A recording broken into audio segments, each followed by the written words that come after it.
Hey, progressive rock nerds and progressive rock nerds wannabes, newbies, thank you for joining me. I'm Dave, this is Bleeding Edge. I'm going to be getting into my list of the top progressive rock songs of 2024. This is a bit overdue, but I'm finally getting into it. And that includes top 15 songs plus the song of the year. So yes, that means 16 songs. My math is a little bit weird. If you saw my top progressive rock albums of 2024, you've probably already encountered my weirdness with math. Top 10 albums plus the album of the year. There you go. So 16 albums for the price of 15 is what we're calling it right here, right now. Yes, I don't know what I'm talking about. Kidding.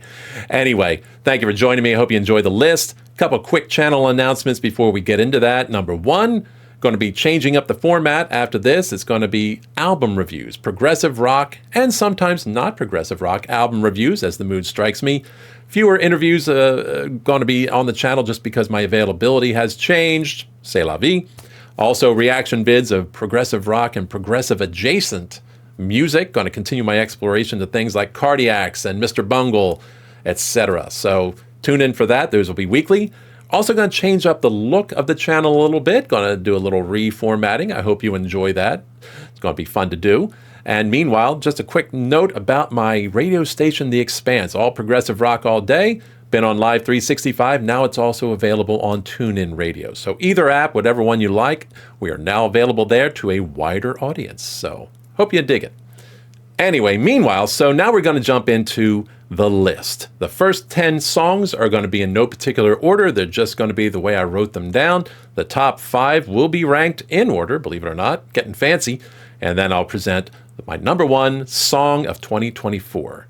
So let's dig into that right now. We're going to lead off with David Gilmour, The Piper's Call from Luck and Strange.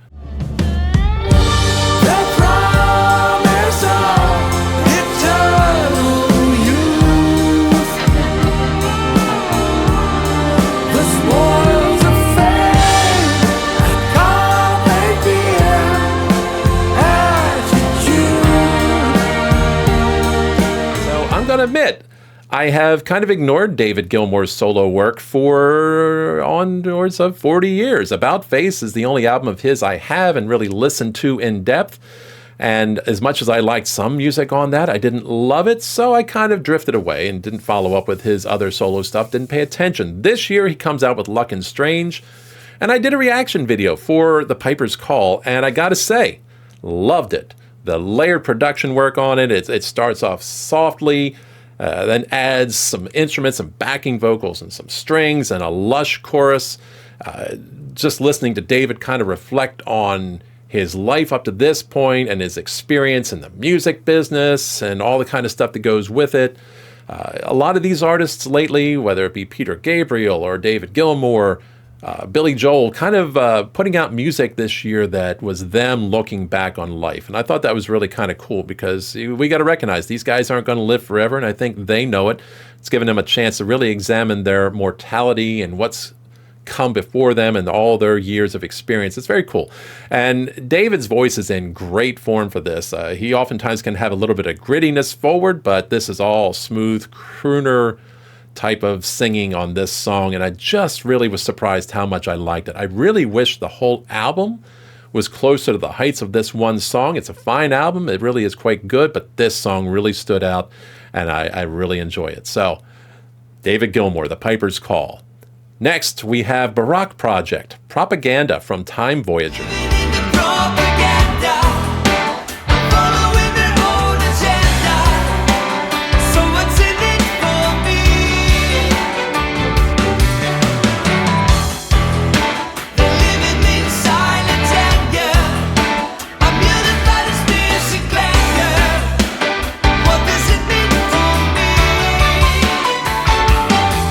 Time Voyager, one of the albums that made my album of the year list.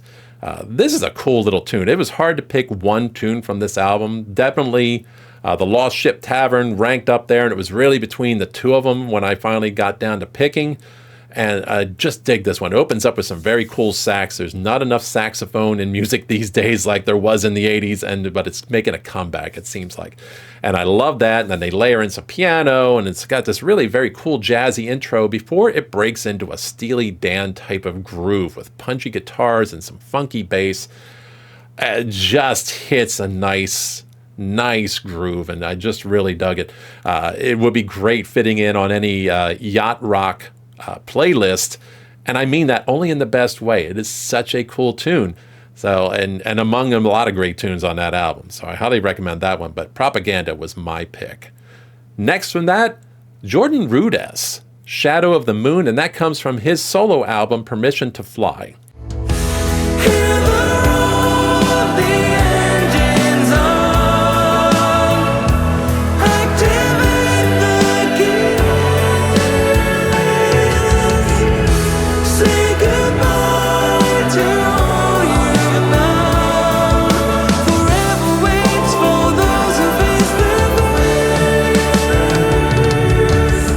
We know at times Jordan's albums have been subject to excesses in terms of the musicality and long instrumentals and things like that, which I think has turned some people off. But this album, he really went the way of restraint, more concise songwriting, more traditional songs, less of the unrestrained virtuosity, so to speak.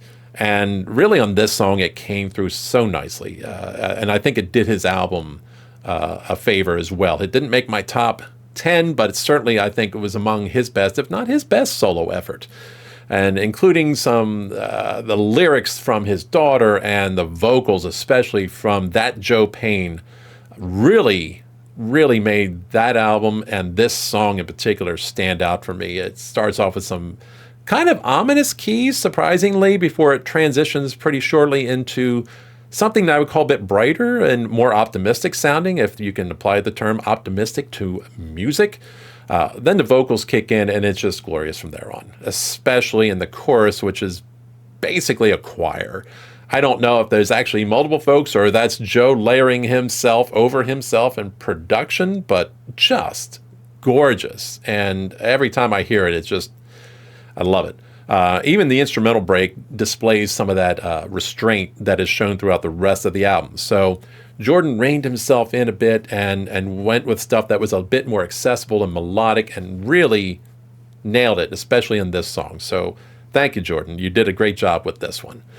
All right, moving on. Next one. Late comer into this list for the year, Beardfish, Torrential Downpour, and that comes from their album Songs for Beating Hearts.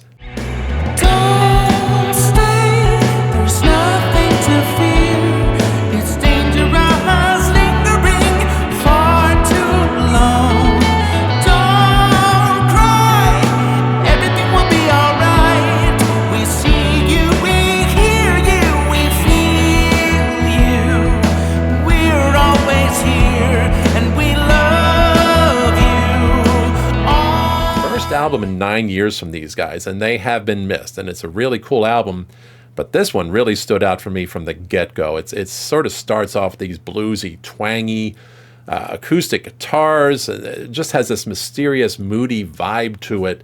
Vocals jump in and singing in a deeper register for the most part, and really puts me in mind of some of the darker Americana songs that are coming out these days from bands like, say, Lord Huron or something like that. There's some wordless backing vocals that are almost chant-like that really put me in mind of almost Native American type chants or music.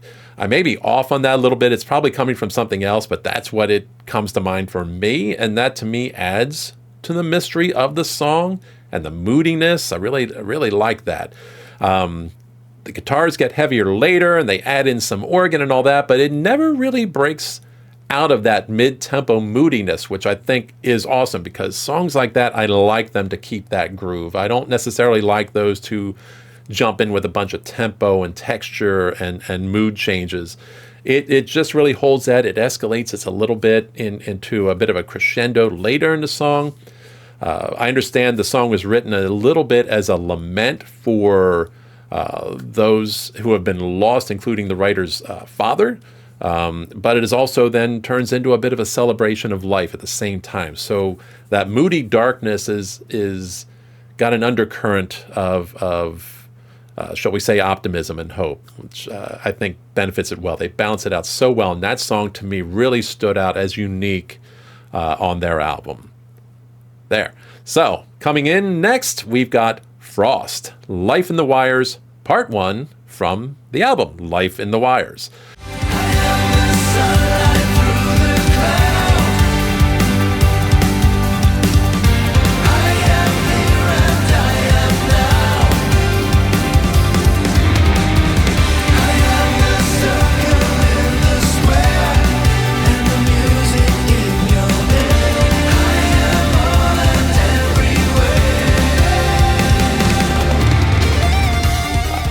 Title track really comes in with a bang. These like nice staccato guitars and drums that launch into the song, and then it transitions into a smoother melodic section, eventually going into I guess I'll call it a galloping kind of chorus. It's got a lot of momentum to it that moving forward.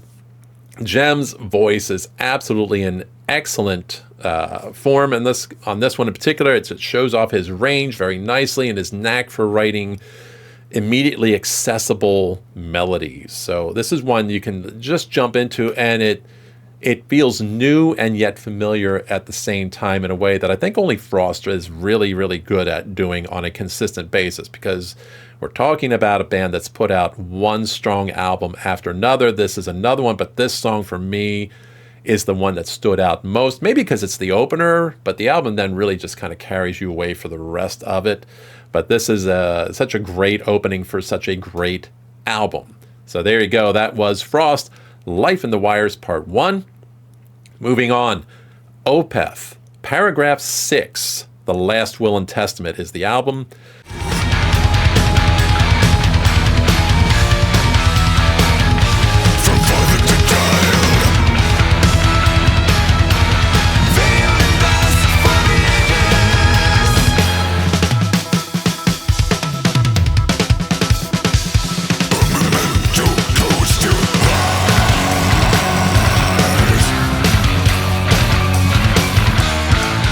So it's an album that can get a little hard to remember which song is which because they're all paragraphs. It's just that little symbol for paragraph. Had to literally look that up when the album came out to understand what I was seeing. So it's got a whole bunch of paragraphs, then one song at the end to wrap it up with a full title.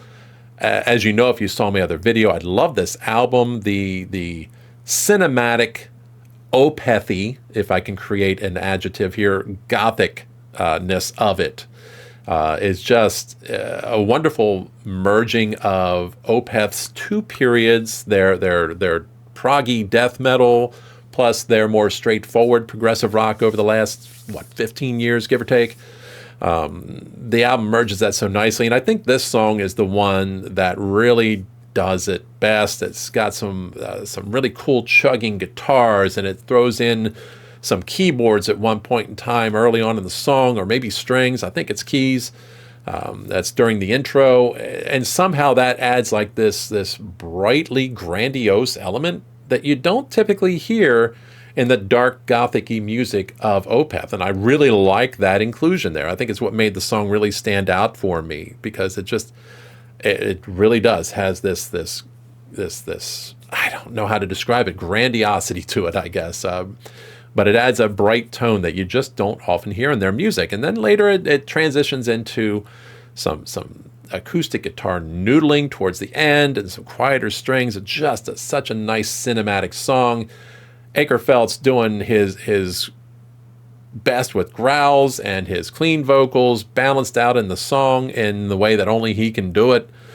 And in an album full of great songs, this is the one, again, that stood out the most for me. And then as the one I go back to most frequently if I'm only going to listen to one song. It's hard to listen to an album like Last Will and Testament or Life in the Wires individually as far as songs, because they are these long stories. And to me, like, they flow best together as a whole. But hey, once in a while, you just want to listen to one song, right? Opeth, Paragraph 6 from The Last Will and Testament.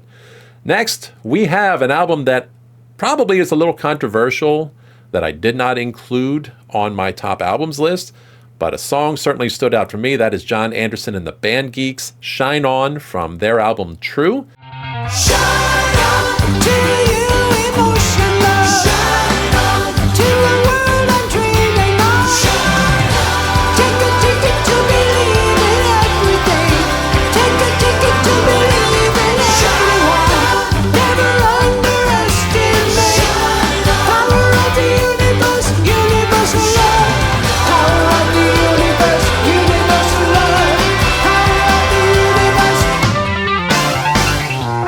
This is an example of bright, shiny, joyful, passionate Yes at their best. Yeah, I know this is not a Yes album. It may be the best Yes album we've had in 30 years. No offense to Steve Howe and friends. They've done some really good work as well, but this one, I think, topped them. But in this song in particular, musically, you're hearing bits and pieces of multiple eras of Yes, whether it's some very Chris Squire sounding bass that sounds like it could have been lifted from Fragile, to other parts of the song where I'm hearing in my head strains of drama, to arrangements and a chorus that to me are reminiscent of Talk, their album from the mid-90s. It's all there with lots of lines in the lyrics about the universe and love and universal love and all the high-grade John Anderson passion over some of the most Yes-like music I've heard in years. So this is really the song that epitomizes this album as a whole and really hits you with just some almost over-the-top Yes music. And to me, that's a very cool thing. It's very cool to hear John just being John in all the ways that John Anderson is. So what's not to love? John Anderson and the Band Geeks, Shine On from True. Next song, another song from an album that made my top albums list. This is Turbulence, Hybrid from Binary Dream.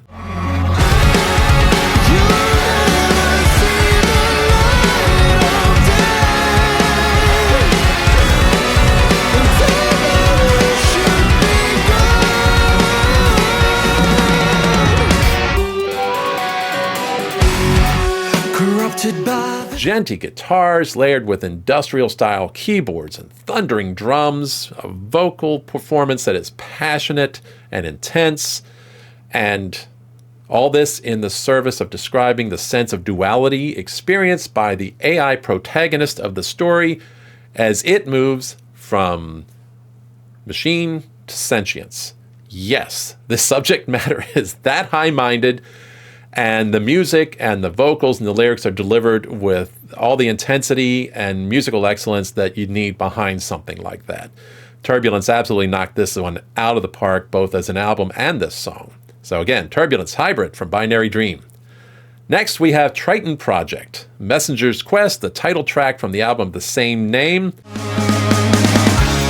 back at the lives in need of rescue, then forward to the sea. The vast expanse, run the gauntlet to the harbor. Slip a hand of pants through the shade ejector. We're headed into the night, and with the wind, make Poseidon's full reach plan my legs. Similar to Turbulence. I mean, this one is ambitious, audacious, and impressive with top-notch musicianship and vocals. This is a debut album that has shades of early Dream Theater in a way it shifts tempos and textures and the concepts it puts forward and the story that it's put forward, including a tasty, but maybe a little too brief, classical guitar interlude in the early part of the song, and then later they've got these chugging, almost thrash metal sections.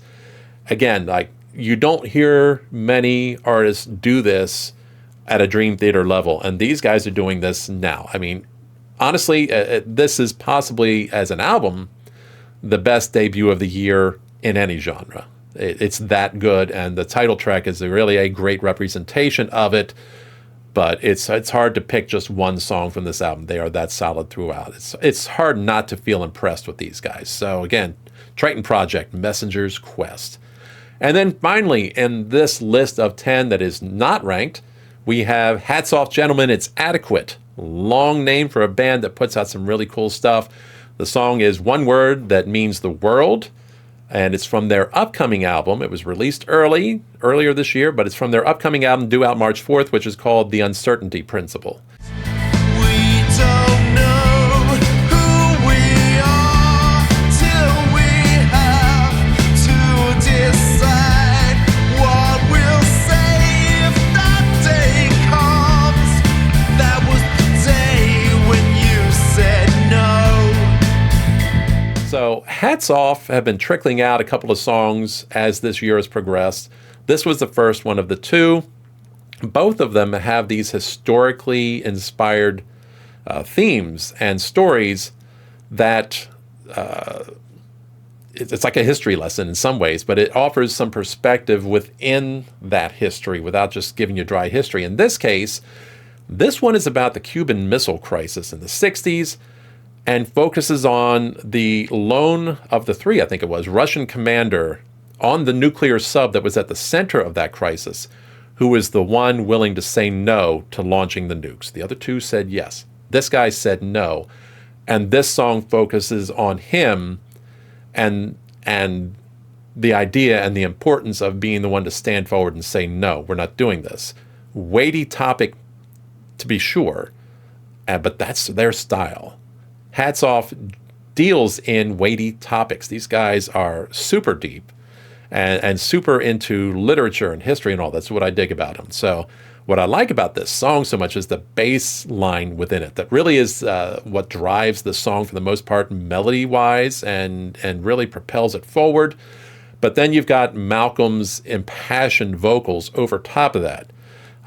The song doesn't necessarily have what you would call the bombast of a lot of prog and the complexity and all the changes. It is a concise piece of music, but it does get in your head, and that melody stays with you. And it's such a cool subject matter that they're dealing with here, and the way they put it forth. It's really in some ways inspiring, I would say. The idea of being the one brave enough to say no when others are just going along and following orders, because sometimes you need a little bit more of that in the world. Personal opinion, commentary ends here. All right, so that means we are now into the top 5, which I did rank because I felt like it. And just because for some reason I think at that point it felt easier to be able to do. So, launching in, number 5, Vanden Plas, My Icarian Flight. And that comes from the album with the mouthful of a title, The Empyrean Equation of Long Lost Things.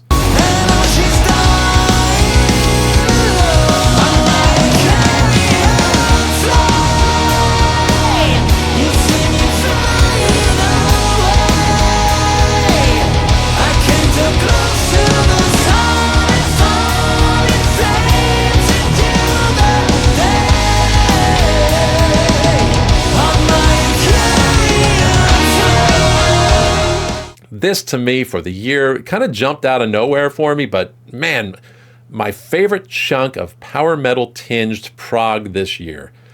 Such a cool song, a little bit of a throwback style to it. Like at times I hear a little bit of Symphony X in their neoclassical greatness, but also like tones of 80s metal.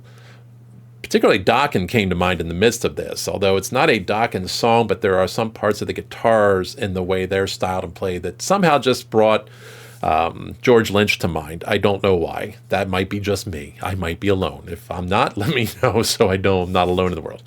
The chorus, meanwhile, has a hook big enough to catch a whale. That absolutely just was one of the biggest things that made this song jump out at me, and I continually went back to it throughout the year. And on top of that, you got a very engaging midsection instrumental break that doesn't get buried in excess. Again, a little bit of restraint when needed. Because you're a progressive rock or progressive metal band does not mean every instrumental break needs to show us how many arpeggios you can play quickly.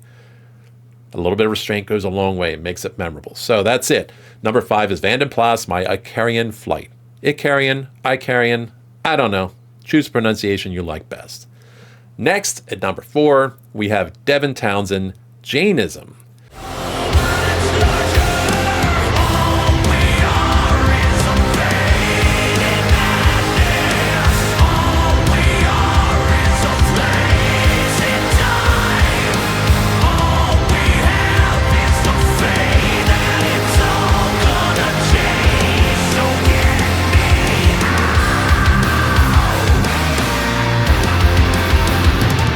Which is coming from Power Nerd, his late year release, his latest solo release in an extremely prolific career. I talk for a living. This is Devin getting philosophical, nay, maybe even religious a little bit, because Jainism is an Eastern Asian religion, primarily related to Hinduism. So it gets into a lot of those things. I think I got that correct. That's my memory. But it's very cool. I had to look it up because I wanted to know what I was talking about.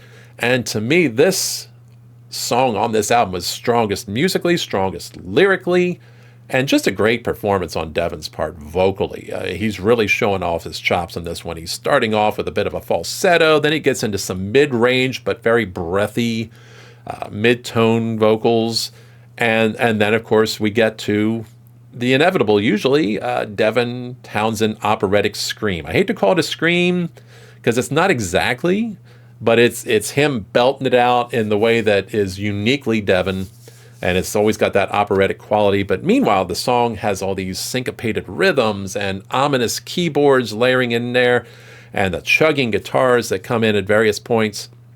Just one of my favorite songs of his, pretty much from the get-go. It's just such a cool tune, and it builds the emotions slowly into the crescendo of that chorus, and I really dig that. So Devin Townsend, Jainism from Power Nerd. Number 3, one of the classics and one of the coolest interviews I got to do this past year, Steve Hackett. This is coming from his album The Circus and the Night Whale, and it's Ghost Moon and the Living Love.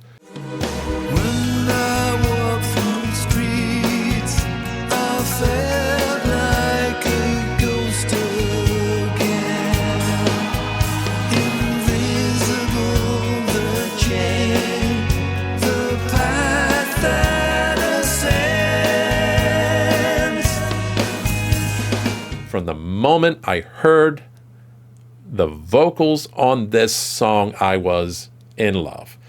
This is it's kind of a two-part song. It has like 2 sections to it, and especially the beginning. It's just this ethereal ode to lovers separated but also devoted to one another. At least that's how I interpreted it. I know there's some probably autobiographical stuff in there, which maybe is him in some ways talking about that separation when on tour. I don't know. I've never heard him describe it, but that's what I have in my mind. But some of the most lush vocal harmonies you probably will have heard on any album this year, in that first part especially. Just, I don't know that I've ever heard Steve's voice sound better, and the backing vocals blending in, just absolutely gorgeous. It tugs at the heartstrings for me every time I hear it. What more can I say? Just a great, great song on his part, and probably my favorite of his all time. I don't know, but oh man, it really made an impression on me. So again, Steve Hackett, Ghost Moon and the Living Love. Coming in at number 2, we get more into my metal-oriented things. Caligula's Horse, The World Breathes With Me from Charcoal Grace. So tell yourself there's peace on earth. The words that cost a weeping's worth. I hear the echoes in the dirt. When silence took the loudest burst. God forgive us. Again, a lot of my favorites this year were front-loaded for whatever reason. That was one of the earliest releases. Dark, powerful, haunting, and at times brutal. From the quiet opening to the crashing chords in the chorus. Their examination of faith and humanity that was lost during the pandemic years, only to be found again later, when they really recognize the connection that we all have as individuals in the air that we all breathe and we share together. Just kind of an amazing examination of one's perception of humanity as a whole, but also a great song, a great tune, great melodies, passionate performances, both instrumental and vocally. And as good as this sounds here, it sounds even better live. So on an album, again, like I've said about some others, full of great songs, this one to me was the one that stood out the most, especially seeing it live. Really cemented it for me. And it was just one of my possible album of the year picks. Didn't get it, but close. So Caligula's Horse, The World Breathes With Me. Coming in at number 1 on this list, would be a song from my album of the year. This is Big Big Train, Miramar, from the likes of us. The tide far away from all they know, heading south, making new lives in a new world. At the helm, but the tide is on the turn. Higher now, breaking over the air. This one is, again, another one of those songs that as soon as I heard it, it always resonated and it always stood out, and I came back to it a lot. Gorgeous and mysterious and lush within the lyrics and the singing and the music. All of it comes across the idea of this longing and the beauty of a almost mythical love affair is what the song centers on. And it's a tale of love lost tragically, centered on the castle that symbolizes it in Italy, in Trieste, I think it is. I didn't write that down for this, but I decided I'd say it out there anyway. Google it. If I'm wrong, I'm wrong. Trying to go from memory. It happens, but really just such a great song. And whether it's the extended version or the single version, doesn't matter. It's pretty lengthy to begin with either way. But that's one of the things we love about Prog. But yeah, just I think a prime example of what Alberto Bravin brought to Big Big Train and how well they meshed together with him taking on the reins from David Longdon. Just a great song, among great songs. So here we are. We have now completed the list of my top 15. We are now looking for Song of the Year in Progressive Rock 2024. I'm going to say if you've watched the other video, you have already guessed what this is going to be. If you've seen me earlier in the year talk about this, you already know what it's going to be. So for some of you, it's a surprise. For the rest, I will end the suspense. Kairos, Esoterica from Mannequin. Seen it by design. You're the voice inside my mind. You're going out. You're calling out. You're the final fall from grace. You're the danger I won't face. You're calling out. You're calling out. Save me. I'm losing my eye. Bring you up by